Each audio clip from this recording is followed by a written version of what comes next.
Welcome first-time listeners and returners to the Sports Deli. The Sports Deli is sponsored by SportRx. SportRx is the leader in sports prescription eyewear. You can find them online at sportrx.com, and don't forget to enter the code DELI10 at checkout for your special 10% discount. We also want to give props to PSK Collective. Be inspired in PSK, where their clothing promotes inclusivity, empowerment, and equality by supporting female athletes through the Women's Sports Foundation. You can find them online at pskcollective.com or at walmart.com. We also want to thank citylokes.com, where you can get your own personalized hats and phone cases, tees, accessories, home decor, sunglasses, and much, much more. I ordered 2 hats, and they're amazing. One of them says the Sports Deli, and it has a California license plate, and the other one has a Michigan license plate and says Speak Up and Dribble, Black Lives Matter. They have U.S. state license plates, they have U.S. state flag hats, they have Wood Jacks hats, custom image hats, work hats, street sign hats, Mexico license plates, natural leather patches, printed leather patches, embroider hats, straw hats, and much, much more. So check them out at citylokes.com, and don't forget to enter the code THESPORTSDELI at checkout for your special 10% discount. You can always send us an email to thesportsdeli@gmail.com, and you can also DM us on Instagram at Mike Hootner or on Twitter at Michael Hootner. A little bit about Hootie Hoot. I coached college basketball for 23 years, 15 on the men's side and 8 on the women. And I now coach at a low-income, first-generation high school girls basketball here in San Diego. I played 4 years of college basketball. I'm a life coach. I have a beautiful daughter. I'm a professional basketball skills trainer. We love to share space with our guests here in the Sports Deli to talk about the intersection between race and sports, mental health and sports, equality, empowerment, empathy, leadership, education, sports, and solutions. We talk a lot about white privilege. We want to help mobilize, listen, learn, and pay it forward. Remember, your voice matters when fighting systemic racism. Read a book, acknowledge your white privilege, watch a movie about institutional racism, call your local or state representatives, and or have a conversation with someone that doesn't look like you. We have to change the economic, educational, police, housing, prison, and voting suppression narratives that currently need to be changed in this country. And the only way to do that is to listen and learn and then help be a part of the mobilization and change that we want to see. We're so honored that you're joining us today, and we hope that you can grab your favorite deli sandwich or bagel and your favorite beverage, and let's do this together in the Sports Deli. We are joined today on the second to last day of Women's History Month by Joanna Lohman, who hails to us from Silver Spring, Maryland, and is a former American professional soccer midfielder and defender. She shares a birthday with Derek Jeter.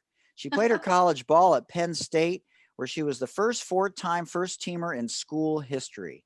She had a 3.9 GPA, and I want to know who in the hell gave her an A-. In 2004, she was named Pennsylvania NCAA Woman of the Year. Lohman played professional soccer for 16 plus years and is a former member of the United States women's national soccer team. Lohman helped launch an organization called GO, athletes that aim to encourage schools to create safer spaces for lesbian, gay, transgender, bisexual, and questioning athletes. She helped create the first carbon neutral calculator for office buildings, resulting in an invitation to meet former Vice President Al Gore. Definitely want to hear more about that later. She's an author in her book, Raising Tomorrow's Champions, What the Women's National Team Teaches Us About Grit, Authenticity, and Winning, as a guide for parents to help them navigate the soccer scene at all levels. She's a professional speaker for leading organizations such as Department of State and Procter & Gamble. She also serves as a sport diplomat traveling the world. She's been to over 40 countries and running programs in less developed nations like India that promote gender equality, conflict resolution, cultural understanding, and economic development. She's done a TED Talk, and you want to stick around to hear this incredible and inspiring journey as she shares her uncomfortable ride to the top. Joanna lived the first 21 years of her life as a straight woman and transformed into a gender non-conforming, androgynous gay woman who has overcome devastating injury, defeat, and heartbreak. You can find her on her website, joannalohman.com. Joanna's with two N's and Lohman's with an H there in the middle. On Instagram at Joanna Lohman 15, where she has over 17,000 followers, or on Twitter at Joanna Lohman, no 15 at the end, with over 14,000 followers. And a big, huge, fat, PHAT, fat, warm welcome to the Sports Deli. I love your background.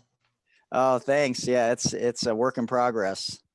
No, it's so cool. You have so many like cool knickknacks back there. Are you tired from reading that introduction? You listed all of those things.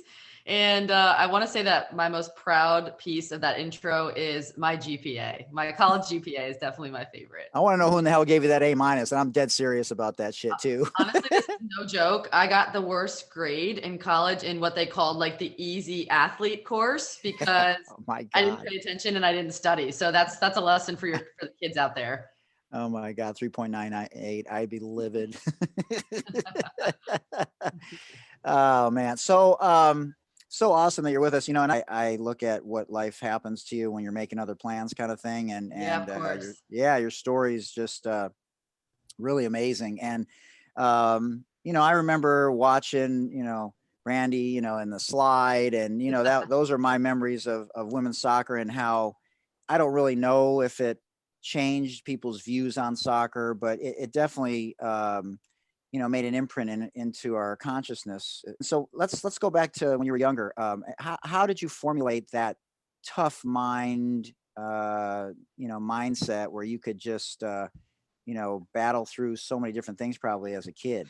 I think all the players that we interviewed, over 100 U.S. Women's National Team players dating back to 1985, and it's no shock actually how many of them had older siblings.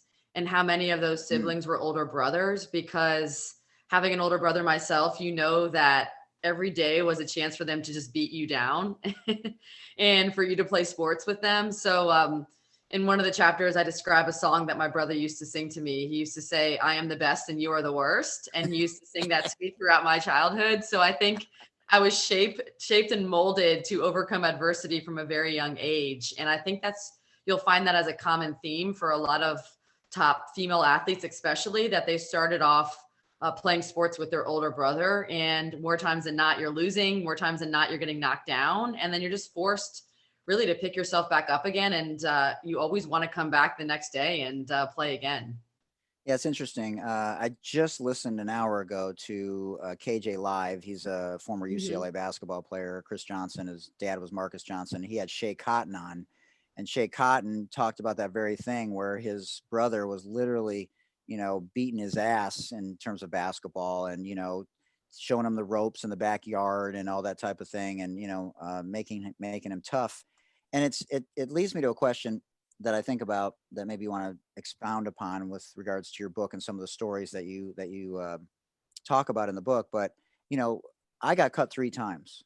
Yeah. And so I had a different why than somebody who was either just tall naturally or quick naturally, or, you had injuries and you had to overcome a lot of things. So talk about what your why was, and did you, besides your family kind of thing and the dynamic there, were there other things where you're like, man, I'm not really as good as I think I am. I need to really, work harder to get to that level. So you mentioned the 1999 Women's World Cup team. Yeah. And the moment that Briana Chastain ripped off her shirt and exposed her Nike sports bra and flexed her muscles for the whole world. So I was about 17, 18 at that point, and I was living in the Washington, D.C. area, like you said. And I was one of the lucky local players that got invited to the White House to celebrate the Women's World Cup victory. Wow. And so with my own eyes, I got to witness Briana Chastain, Mia Hamm, Briana Scurry, who you mentioned, all players that we interview in our book, walk out of their team bus and into the lawn of the White House and, be celebrated by President Clinton and have the crowd just screaming their names. And that moment right then, I knew I wanted to be in their shoes one day, right? It was such an iconic moment, not just the World Cup victory, but to see what those women were able to do in terms of selling out stadiums on the cover of Time magazine. You know, they were absolute rock stars. And I was one of a million girls who were inspired throughout that tournament to really and have a vision and their dream of being a part of the national team one day. So, you know, that was my moment, and that gave me a tangible goal to reach. And then I went into Penn State University, and it really launched my motivation from that point on. It's interesting. We're living in a time now where, you know, things can be cyclical, or people can fight for something and then it gets sort of swept under the carpet, or there's, you know, there's a momentary sport moment where we're inspired and then it sort of goes away. And so now we've had this pandemic. Obviously, we had a racial reckoning. There's been a lot since the Me Too movement, and so that's a little bit different now, where it's a sort of a multi thing, right? It's not only encouraged now, it's not frowned upon. There's endorsements that aren't threatened by standing up for what you believe in, gender equality, systemic racism, and those types of things. But back then, it was a little bit different if you're fighting for equal pay versus now, you know, which has changed dramatically, obviously, with women's soccer, trying to bridge that gap. So I want you to talk about two things, if you would. One, that I just talked about. And the second thing is first 21 years of your life and post, and how you came to that conclusion and the courage to, I guess you could say, come out of the closet or just be true to who you really were or are, or didn't realize it until later. You know, share that part. Yeah, I mean, I would love to first address what you talked about is the evolution of how athletes now are using their platform for social justice. You know, the women's national team has been, I would say, the most socially significant and influential team in history. You saw even back in the 99 days where they were, you know, really working to sell out stadiums. They were exceeding expectations that everyone placed upon them. And there's a famous scene, really, is Briana Scurry makes the winning save and she walks over to kiss her girlfriend and the cameras pan away from her. And now, as you evolve through the years, you have Abby Wambach, who is also a very famous LGBTQ player on the team. She was on the cover of a magazine kissing her then wife at the time after one of their victories. And now you have someone like Megan Rapinoe, who's, you know, saying to the press, you can't win without the gays, baby. It's science right there. So you see with your own eyes this incredible evolution. And that's not even including, you know, gender and race that we have in there, because like you said, players now are almost expected to use their platform in ways that speak to social justice. But I think it's the players many, many years back, who, like Billie Jean King, Martina Navratilova, who really were ostracized for being their true selves and for standing up for social justice issues, and lost their sponsorships, right? Players felt threatened by that, and players were nervous. And now you start seeing players who are standing up for social justice get those sponsorships because of it. So I think it's been an incredible evolution, but I think we have to give a lot of credit to the athletes, Colin Kaepernick, you know, who actually lost their jobs from standing up for what they believe in, because it's much safer for athletes to do it today. And for me personally, you know, I was engaged to a man at the age of 21. I always say I got hit by the gay stick and came flying out of the closet, but really I had my first experience with a woman. And at that point, I knew this was kind of the life that I was meant to lead. And it was pretty organic in a sense. You know, there was no coming out moment publicly. I had a moment with my parents. It was at first difficult for them because I did a complete 180. And I think for parents, you kind of have to mourn the death of who you thought your child was going to be. You all have visions of who your child is going to become. And when your child sort of shatters that vision, you have to really come to terms with that. So, you know, that was the moment with my parents. And then doing for research for our book, Raising Tomorrow's Champions, we discovered that I was really the first out female soccer player, even before Abby, even before Megan. And that was just naturally like living my life openly and honestly. You know, I didn't have necessarily the biggest platform, but the platform I did have, I was being very truthful, and I was, just living my life like anyone else would. And so I think it just was a natural coming out process for me. And then my advocacy grew over the years because of all the positive responses I was getting, the impact I was making on the fans and the supporters, and just seeing how much it mattered for someone to raise their hand for the community and really invest my time and energy into, making that space safer for those who come behind me. You talk about safe spaces, and it hasn't always been like that. There's been a lot of pioneers that have come before, when whether it's social justice or gender equity. And Billie Jean King said that you're a bold and dynamic force for good. Your courage to fight for social justice and to live authentically and inspire others to do the same is at the core of your commitment to create tremendous positive change. Just really some unbelievably powerful words from Billie Jean King, obviously a pioneer in her own right, and the founder of the Women's Sports Foundation, whose president, Phaedra Knight, was also, on our podcast and talked to a lot about some of the things that, you've been fighting for your entire adult life as well. So to that point, we still don't have, as we approach the 50th anniversary of Title IX next year, equality, seeing the ridiculousness that was the NCAA. I always say, when you have situations, anything short death, in terms of racism and those types of examples, it's an opportunity for conversation. And so, you want to create, like you said, these safe spaces that aren't frowned upon, where there's no bullying or those types of things. So how do we approach this in a constructive way, get them to understand that there's a different generation kid now, wants to be open about things, but you have a lot of old school sort of coaches? Yeah, it's funny you say that. Even I can give a few examples today. My partner and I are planning a wedding, and she's making a couple calls. Yes, and in the planning, and they automatically say to her, "Your husband," right? And she's like, "No, it's my wife, it's my partner." So it's the stereotypes that we almost unconsciously hold in our brains, and the language that we use to express them can be very damaging. So from a coach's perspective of being very gender neutral in your language, you never know necessarily, unless you speak to an individual, how they identify. So starting off with players' pronouns can be an amazing thing. Also, too, using those gender neutral terms of, parents. You don't say mother and father, because you could have two same-sex parents on your team. Dress codes are very important. Don't force kids to wear anything that really fits into these gender boxes, because they may not feel comfortable in those dress codes. So it's like language, what we say in the locker room, making sure you have like an open door policy that your players can come speak to you about anything, and know that they can trust that you can keep whatever they tell you in confidence, just in case, they tell you something that's sensitive. And just being really like a pillar of strength for your kids.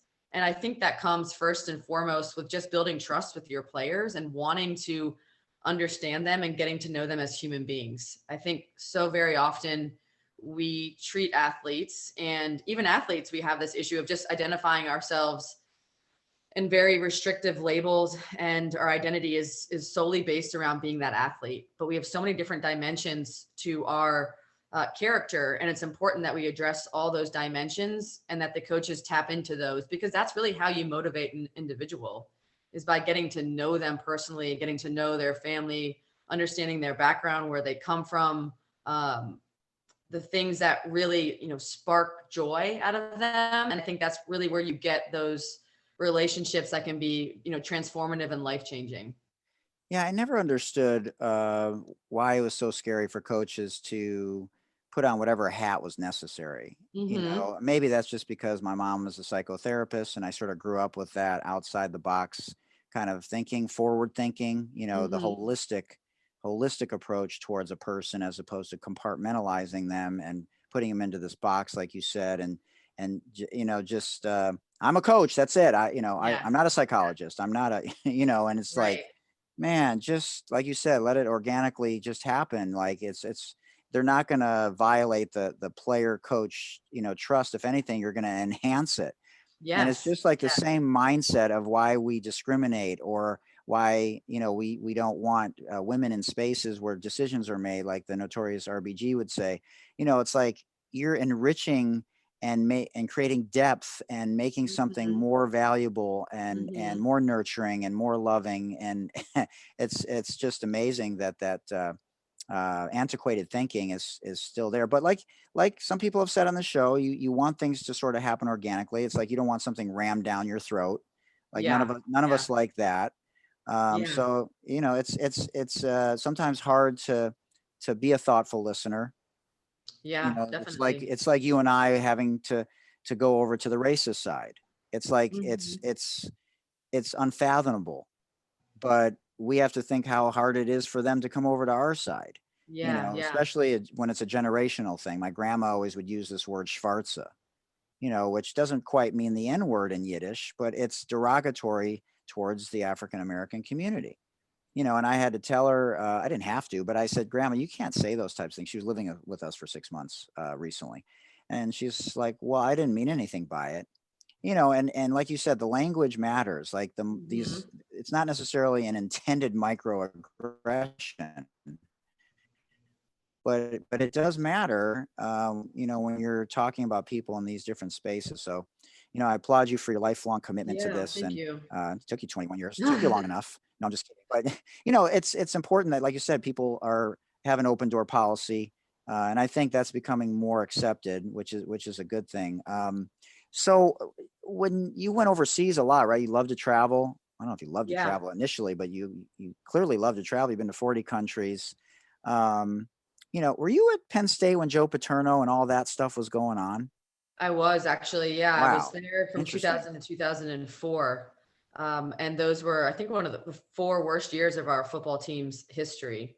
Um, so wasn't any good years for football, but we did well as a women's soccer program. And yeah, after college, the league in the United States folded, so I was forced to go play overseas, Yeah. and that really sparked my joy for traveling. So now I think I've been to over 45 different countries. That's crazy. I've been to Africa 4 years in a row, Wow. pre-COVID. And Yeah. you're talking about um, just talk about differences. I think from my own personal experiences, I've come to find that people are afraid of what they don't know, Mm. and they sometimes think different can be dangerous. So when I'm traveling overseas, I get taken in all sorts of ways, right? Sometimes I look like an alien from outer space dropping in some of these countries. I've been to Cote d'Ivoire, Niger, Nigeria, Botswana, Mm. and a lot of times they've never seen a woman that has looked like me before, with this wicked Hmm. mohawk, muscles, and just really has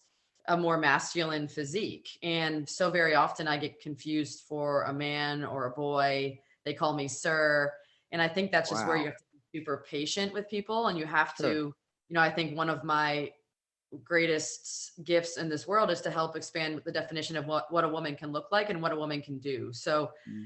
sometimes, you really want to invite that resistance, because you realize you are then moving the needle in terms of, progressiveness and understanding. So, I Patience. was really proud of the first three chapters of our book, in Raising Tomorrow's Champions, because they deal with gender, orientation, and race. And I think this book can really spark conversations that are typically very uncomfortable for parents to have with their children.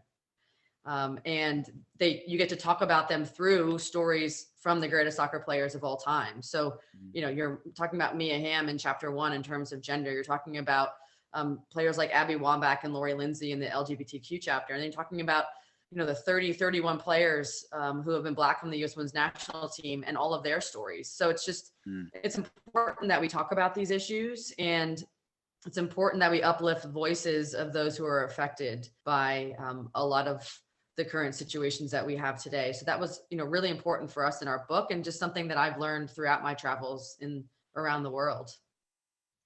Yeah, that's incredible. And you've had a lot of different coaches. What have you learned? Is there any common themes with coaches that you respect the most in all of your travels and experiences, having played for so many years and on the national team? Yeah, no, definitely. I think that from my own experiences, and also from our research in this book and interviewing coaches like Anson Dorrance, right, and Hmm. Jerry Smith and at Santa Clara, it's coaches need to be, one, authentic, and two, honest. I think great players, and any player just wants honesty, and they want to be able to build that trust with the coach. So, that starts, number one, with like being your authentic self as a coach. I think a lot of times you want players to problem solve on their own. So you don't want to be giving direction 24/7. You don't want to be a joystick coach. So it's giving players responsibility, autonomy to make decisions, and just supporting them to be their best selves within that team structure. Interesting. You mentioned Jerry Smith. He's been at Santa Clara a long time. And obviously that's one of the semi-controversial parts of the book where, his sort of old school, I don't know if it's my way or the highway kind of thing, but it's just more of, the tough love. And, obviously he's been grandfathered, no pun intended, been grandfathered in terms of his coaching style. And that can still work if you have a balance, right? But talk about a little bit his style and how to approach someone who's more of, hey, if you got to throw up, go throw up and come back and, suck it up kind of thing, sort of old school. Yeah. I think the world of coaching is evolving like all of life is. And I think, you have to know as a coach how to motivate each player. There's no cookie cutter answer. I think Jerry knows that because he has individual meetings every week with each one of his players. He really talks about in the book about how coaches talk too often to the team and too infrequently to the players themselves. So I'd like to believe that Jerry has a good pulse on the heartbeat of his own team. And his players speak so glowingly of him because of how he's handled these situations. But I do think there are coaches that really walk that line from, pushing their kids too hard to abuse. And it's sometimes it's difficult. It's difficult as a parent to know what is too much for my child, but it should be unique to that kid. If your child is not happy, is not developing, ever goes to practice with a strong sense of fear, unable to make mistakes because of what the coach may or may not say to them, I think that's a situation where we really have to, second guess, is this the right environment for my child? Because some kids need to be pushed harder, right? Some kids really appreciate that extra nudge and they want that really intense coach. Some other players, they need someone who's a little bit less intense. They need someone who's going to really just kind of be there and giving that encouragement. So it's really finding the right environment for your child. And, every 2-3 months checking in and saying, are you happy? Are you developing? It should be a constant communication as opposed to just speaking when things are going wrong. Right. I think that's one thing I really want to encourage parents and players and coaches is just have this consistent communication, because when you're left in the dark, so much is put up for speculation. You come up with your own answers, which may or may not be true. So I think that constant communication is just so important between coach, player, and parent. Yeah, no doubt. It's there's no necessarily manual for it, but there are some obviously common things that, can help parents navigate, and they have to be introspective a little, like they have to be open to listening to the coaches, and the coach has to be open, Right. for reciprocity and a little bit of, feedback, giving back into the system. Cause still, I hear coaches all the time, no parent involvement, which like I get for the most part, like at the college level or something like that. But I think there has to be some interaction just so you have a greater understanding of maybe where the kid is coming from and those types of things, and not to necessarily create equality, but fairness, which is what I've always said. Yeah. I think that, the key is what you don't want as a parent coaching on the sideline, right? Because it's difficult for the kid. It's difficult for the coach because they feel like, you have an extra coach on the sideline and it's not beneficial. So I think that's, encouraging parents to watch their children, enjoy watching their children, and let the coaches do their job. And just really be the support system for your child, because that's really what they need. They don't need another coach. Yeah. How was it to play with so many amazing women on the soccer team? Like, were you just like awestruck? Like every time you stepped out there, you're just like, am I really playing with these people? Because a lot of them were older when you were like you said, we're on. Yeah. Yeah. So I think my first national team experiences or, with Mia Hamm, Brittany Chastain, Briana Scurry, Joy Fawcett, Julie Foudy. So of course you have that deep respect for those players, but you can't be super starstruck because you have to play against them every single day in training. So you have to bring your A game, and you have to bring a certain level of confidence just to be able to step on the field with them. And I think you fall back on your training, right? It all comes down to how much you've prepared, how much you have put into getting to that level, and you realize that you deserve to be there just like everybody else. And you really have a role to play on that team. So a bit of it is, I'm just super excited. I have a deep respect for these players, but now it's time to compete against them. Yeah. You look back on things, right? Time flies. And when you look back on it, there's always crossroads where you ask yourself, is it worth it? Like you sort of touched on. Yes. Why am I doing this? I'm not going to be a pro anyways. I mean, you were, but most people aren't, right? Right. And Right. so when I hear that now, after having coached college basketball for 23 years and have aspirations to possibly get back to that level, and I'm helping kids individually. Like I have a kid now that got cut 3 times in 3 years, and he's legit. And I just said, go be the team manager, and he did. And I mean, this kid's legit, but he got cut 3 times. Coaches make mistakes. And so one of the things that's the worst things in the world, and this, is to have regrets. And you could have quit after your injuries. You could have said the heck with this when leagues folded and teams didn't want you and teams traded you, and you're like, nah, I got a deep rooted passion for this, and I know one day it's going to be gone, and I don't want to have any regrets. And so even if someone doesn't go pro, what do we say to them about how there's such an important correlation that they won't realize until later about life skills and relationships and interpersonal tools that they're going to put into their toolbox, and things like that make it worth fighting through and grinding it out. Yeah, you said it so well. I think you should play as long as you can at the level that you can. And luckily for me, you talk about passion. I had such a deep passion for the game. It wasn't even for me about making the national team. It wasn't about getting a college scholarship. The end goal, it was there off in the distance, and it was my end goal. First of all, it wasn't my parents. And second of all, it wasn't in the forefront of my mind. I just love to play. And that is really what drove the fire that I had in my eyes, is because I just wanted to keep playing at the highest level that I could, because I just absolutely loved it. And I think if you love to play the sport, and there's so many benefits to just playing, right?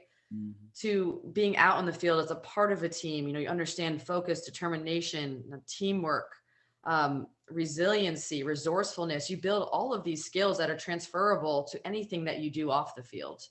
And so you talked about these players who don't make it to the highest level. That's 99% of the players, right? And playing sport is still so important for them. And you can play at any level. Even in college, they have club, they have rec teams. You can still get involved in the sport and play for as long as you can, and as long as your body holds up, if you want to. And if you don't make it to the highest level, I don't want people to be ashamed of that. I don't want them to be embarrassed that they didn't make it to the highest level, because first of all, it's hard as hell. And second of all, it takes like a lifetime of commitment. It's not easy. And you really have to choose the sport over so many other aspects of life. And sacrifices. To be honest, not many individuals are that passionate about the sport to choose it over 99% of their life. So it's still so important for people to have the opportunity to play and participate, and do it at whatever level that they feel comfortable. Really, that's my message, is just to keep playing as long as you can, because the benefits of sport will take, you take those benefits from sport and transfer it to whatever you're super passionate about, and you're going to be able to make it pretty high.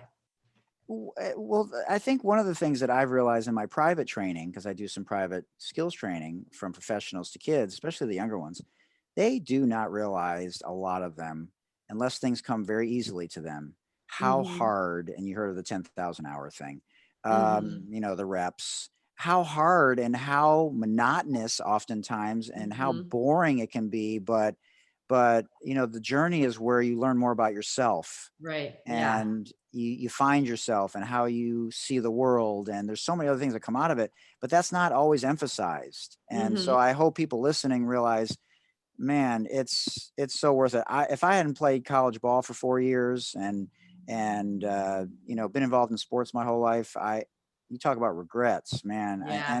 And it was because I got cut 3 times and I was pissed at the world. And my dad killed Mhm. himself when I was 9. And you know, I had all kinds of whys Yeah. as to, you know, why I wanted to prove everybody wrong and work hard. And like you, I love to compete. Like there's nothing like, you Right. know, leaning my body into somebody and, you Mhm. know, hitting an and one or playing tennis and, you Yeah. know, Yeah. finishing that shot to win the point, you know, those types of things. And you know what I mean? Like those Yeah. types of things, those moments are what you remember. We're listening to an interview with Joanna Lohman, who played on the U.S. national women's soccer team, and she visited Bill Clinton in the White House after the 2004 Olympics, where the United States team, comprised of Mia Hamm and Julie Foudy, Briana Scurry, and others, defeated Brazil 2-1 on an extra time goal by Abby Wambach. We hope you're enjoying this incredible interview with Joanna. So grab your favorite deli sandwich or bagel and refill your beverage as we get ready for the final segment with Joanna Lohman right here in the Sports Deli with Hootie Hoot. Let me ask you a question. We're sort of living in a time where there's a collaborative white voice, Mhm. which we've never really seen before. People like you, people like in the NBA, like Kyle Korver, you know, Sue, Megan. Mhm. Um, and so, you know, obviously Megan and Sue are a power couple, you know, and I've heard Sue on Clubhouse. I don't know if Megan's been there also, but when I've been in there, I've seen Mark Cuban in there. You know, there's Mhm. just a lot of powerful people having a collective voice to talk about these types of things, which I personally believe that that's what's necessary. Is Yeah. that how you feel about it? That there has to be a continued white collective voice about all of these issues, so that we can get policies changed, whether it's you know in the LGBTQ plus community or whether it's regards to policy in sports or you know things, the narrative changing. Yeah. Yeah. No, absolutely. I think, as a white woman, I have an incredible amounts of privilege, right? And Mhm. that privilege is a responsibility to be a voice for those who are voiceless. And I've felt that way for so long, whether it be the LGBTQ community or racial justice. Mm. Um, it's just such an important part of who I am. And Yeah. having traveled so much all over the world, I think you realize how privileged you are to Mm. be a white woman in America. You just have so many incredible resources laid at your feet. And I think for me, that's just even more of a responsibility to stand up for those who don't have the same amount of resources and don't have the same privileges that I do. So that's going to be a big part of, that's a big part of who I am and a big part of what Raising Tomorrow's Champions is about. Because if you buy the book on our website, we give a drop down menu of organizations that you can choose to give part of the proceeds to. Mm. So we That's so really cool. wanted to put action behind our words and, money behind our words to really help these organizations that are doing great work in this space. Mm. And for LGBTQ, we have Play Proud. For gender, we have the Mia Hamm Foundation, Women's Sports Foundation.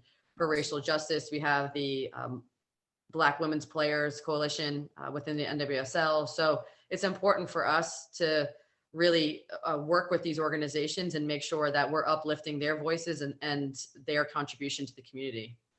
Yeah, that's awesome. Love the cover of the book with Thank you. you on the cover, getting Mhm. ready to you do that bicycle kick. Did you ever do a bicycle kick for a goal in the Well, this is pros? actually from a game. I scored a Wow, goal with that kick, but that's so I'm cool. gonna just clarify that I'd call it a tricycle kick because I don't think it got very high, to be honest. So if you're looking for like a traditional bicycle kick, I wouldn't look for that highlight, but it's still a decent play. It made a Heck book yeah. cover. Totally. That's so Mhm. freaking great. I love it. All right, let's get to the this or that and buckle your seatbelts and then wherever it goes, we'll just go from there. Okay. So Brandy or Julie? Oh, I'm gonna say Julie Foudy. All right. Abby or Mia? Abby. Whose perspective in your book surprised you? That's a really great question. Whose perspective? I think, Abby Wambach was one of my favorite interviews. We interviewed her on her 4-year anniversary of her sobriety. And as you know, she's married to Glennon Doyle now and has children. So she's not only coming from the angle of being one of the greatest players of all time, and she's now coming from the angle of also being a soccer parent. So to hear her opinions of her sideline antics and what you should say to your kids on the ride home, that was super powerful, because I think Wow. she's such an amazing voice for women's soccer. And I don't know if you've seen her recent commercial with Usain Bolt, but she's just like an all around badass. That's cool. I haven't. I'll check it out. I probably can see it Yeah. on YouTube or something, right? Yeah, for sure. It's kind of like a knockoff on the Mia Hamm original commercial with Michael Jordan. Oh, Yeah, like anything nice. you can do, I can do better kind of That's so cool. vibe. Yeah, I'm gonna check that out for sure. I'm surprised I haven't seen it because I'm usually up to speed on that type of stuff. That's awesome. Okay, so if there was a movie made about you, who would you like to play your part in the movie? God, these are such good questions. Who would play my part? I'm trying to think of who has like a haircut like mine, or How about or Jodie this. Foster? Okay, there you go. I like it. Yeah, Jodie Foster is great. Waffles, pancakes, or French toast? Pancakes. Nice. Anything, any kind in particular? Banana pancakes. Oh, wait. In the pancakes or on top? No, in the pancakes. In the batter. Yep. That's awesome. You know, I saw a banana hack. If you put tinfoil over the stems, it makes Mhm. them last longer. Have you ever heard of that? Is that crazy? No, I haven't. TikTok is amazing. All right, I'm gonna do that. Yeah, totally. No, it made them last like 3 extra days. I thought this was, a bunch of malarkey. Okay, popcorn or candy at the movies? Popcorn, 100% butter. Butter, of course. Vacuum dishes or laundry? I'm going to say dishes. Nice. You use a dishwasher? Yes, 100%. Right? The least amount of work possible. Dodgeball or tag? Dodgeball. Dodgeball? I was one of like the slowest players in the end stages of my career. So playing Wow. tag was like the bane of my existence. So I'm definitely gonna be playing dodgeball. Dodgeball or kickball? Dodgeball, I think. Oh, nice. Most important characteristic in a partner, humor or intelligence? Oof, that's hard. I'm gonna say they're an equal tie. It's really hard Wow. to pick between the two. All right, fair I would enough. say my partner Melody has both humor and intelligence. Of course. So Melody, at the 48-minute mark of the podcast, mark it down. It's a Marking it down tie. right now. That's right. Love language. I am definitely quality time. Oh, Quality time and words of affirmation. I love spending time experiencing things with people. I'm not like a gift giver. I'm not really acts of service. So definitely quality time and words of affirmation. so looking back on it, you've had, a couple of relationships. Did you know about that type of thing? Do you think that would have helped you better understand your partners? And has that helped you now? I think it definitely would have helped me. And I do think it helps me now, because I think it's important to understand that about yourself and understand it about your partner, because it helps you to be a better teammate to them, right? And Yeah. to love them in the way that they want to be loved, and vice versa. So I think it's a really important thing for everyone to understand about themselves. So if you have a different love language, last question on this, because it's interesting to me, than the other person, is it just about honoring the other? Because what if she's physical touch and Hmm. that's not who you are? She's gifts. Yeah. Physical touch is definitely one of mine too. I forgot about that one, but Yeah. um, I think you do have to honor it. But I also think, you probably have to find a partner that aligns with you well, right? Hmm. If someone is a physical touch and you're not at all, that I think that would be quite difficult, wouldn't it? Yeah. Um, Yeah. I think that's this one of the strongest love languages. So that would be a hard one if you both didn't align somewhat. Yeah. But if it's like gift giving and like acts of service, I think you can do those things nicely for another person um, without much sacrifice on your end, right? Yeah, totally. I agree. Bungee jumping, cliff diving, or going airborne? Oh my gosh, none of the above. But Wow, really? I will tell you this, Yeah. that Jerry Smith was my U21 national team coach, and Wow. he took us skydiving. So that says a lot about him, right? He took us skydiving. I don't know what it says, but and I realized that I was scared of heights. Wow. I was up in the plane, and as I was coming down, I felt like a little bit sick because you kind of drift a lot in the air, and I get like a little bit of sickness from motion.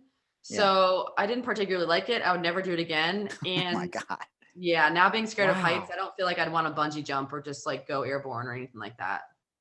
Interesting. Wow. What would you choose? That's a good question. I'd like to think that I'd like to go airborne, but I feel like cliff diving's the safest. Yeah, maybe. Who knows? Yeah, my buddy did that in Jamaica when I went there to visit him and go there for his wedding. It was very interesting to watch. Wow. The famous area in Jamaica where you do this cliff jumping. What article of clothing would make you walk out on a date if the other person was wearing it? Let's say like some sort of like crazy hat, I feel like, to the first date. Wow. Yeah. No pimping.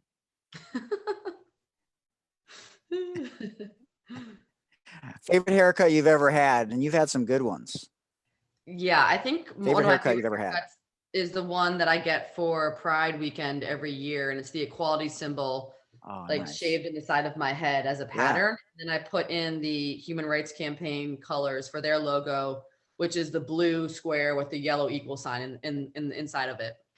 That's awesome. Do you have any gear with that type of stuff on it? I have a lot of like t-shirts and things like that, but I just like, Pride weekend here in DC, Pride month is my birthday month. It's just like so many good memories and like good vibes. Totally. You and Derek Jeter. Do you put your left sock on first or your right?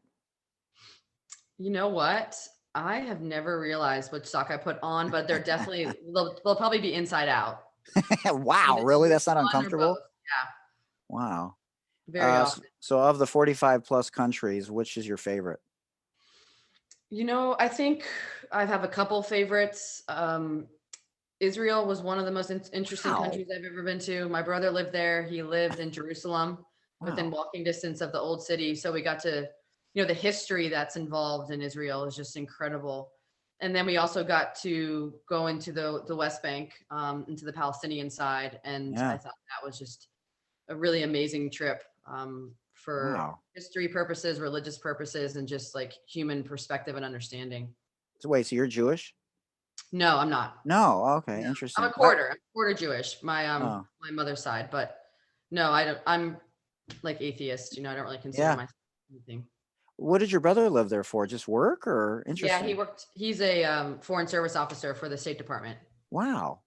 Yeah, so he lived there for I'm on my best behavior, brother, if you're listening to this. Favorite show to watch, binge watch during COVID? Ozarks. Wow, interesting. Yeah, and the new season's coming out soon, so. Yeah, I've heard good things. That's on my list. Favorite cartoon growing up? Captain Planet or Teenage Mutant Ninja Turtles are my two favorite. Loved both of those on Saturday morning cartoons. That's cool. Would you rather be compelled to high five everyone you meet or be compelled to give wedgies to anyone in a green shirt? High five. I'm a high fiver. Definitely like a cheerleader kind of type. So that would be fun for me. I want somebody to answer the latter one of these times. Okay. Would you rather have to fart loudly every time you have a serious conversation or have to burp after a kiss? Oh, wow. I think I would choose burp. God. But damn, that'd be hard for your game, right? You wouldn't really be able to go on dates. That would be embarrassing. You'd have to I don't know what you'd have to do, but that's hilarious. A few more. Would you rather become twice as strong when both of your fingers are stuck in your ears or crawl twice as fast as you can run? I think twice as strong. It's like having a superpower. Yeah, it is. Speaking of superpowers, supersonic hearing or X-ray vision? Ooh, great question. I want to say X-ray vision over the supersonic hearing. Wow, interesting. I think I would choose hearing. I know. I was thinking about that, but sometimes I'm like, do I want to hear that much? Yeah. That's true. Turn it off, Bionic arm or bionic leg? Bionic arm. Because it's just one? Just one. Yeah, I think it'd be hard to have just one bionic leg. I feel like a bionic arm would be really useful. I see the little birdie in the head like Yeah, no, I'm going thinking right now. Cave or treehouse? treehouse. It's Wow. lighter. Yeah. Corner kick or indirect kick within scoring distance? Indirect kick within scoring distance. I think it's more exciting, and I think it's more unique in soccer than a corner kick. Oh, you talk about a part of the game that's evolved. Mm-hmm. I mean, curling those balls into the corner of the net, and I mean, that part is just so fun to watch. That was not a thing back when, for real. Yeah, I mean that takes so much practice, doesn't it? So much God, practice, repetition. At practice, you have to be really willing to stay after practice and just like hit ball after ball on that goal. totally, yeah. And you get mad when you don't hit your spots, right? Just like No, if for you're sure. shooting jump shots, you're like, God dang it, you know. Yeah, that's interesting. One rule change you would make in soccer. Man, that's another hard one. I think I think I would allow more substitutions. I don't think only 3 subs is necessary. I think Mm, you can increase that to 5. I think that's one thing that the pandemic has helped with, is realize that 5 subs doesn't take too much away from the game. It also allows more people to get in. yeah, totally. I agree. Should headers be illegal? You know what? I think that they're trying to do a better job of, enforcing it that children under the age of 12 shouldn't head the ball. I think it's a tough decision. I had a few head injuries in my career. Mm, I still to this day will not head a soccer ball. So I think for me personally, it's not one wow. of my favorite aspects of the game. I Mm, just don't see it going anywhere. So I don't think it should be outlawed, but I think we need to do a lot more research on that. yeah, I wonder if there's a way to have like a modified headgear so that it would absorb some of the shock, similar to a helmet or something like that. That'd be interesting. Yeah, I don't know. I think we're like moving more towards just like taking it down with your chest or some sort of other trap that doesn't require Yeah. heading, but it's just done so frequently in a game, so it's hard to imagine. What's the one skill that you evolved the most with later in your career? I think, I think it's just like an overall, business sense of resourcefulness and understanding what makes me happy, right? I think you play a Mm, sport for so long and that it channels your happiness.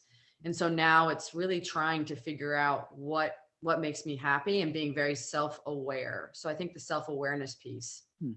Interesting. You didn't mention a skill. You talked about just doing the things maybe to find better balance in life while you were Mhm. still playing later in life. That's Yeah, interesting. definitely. Okay, a couple more. I know you got to go. Okay, would you rather be unable to use a search engine or social media?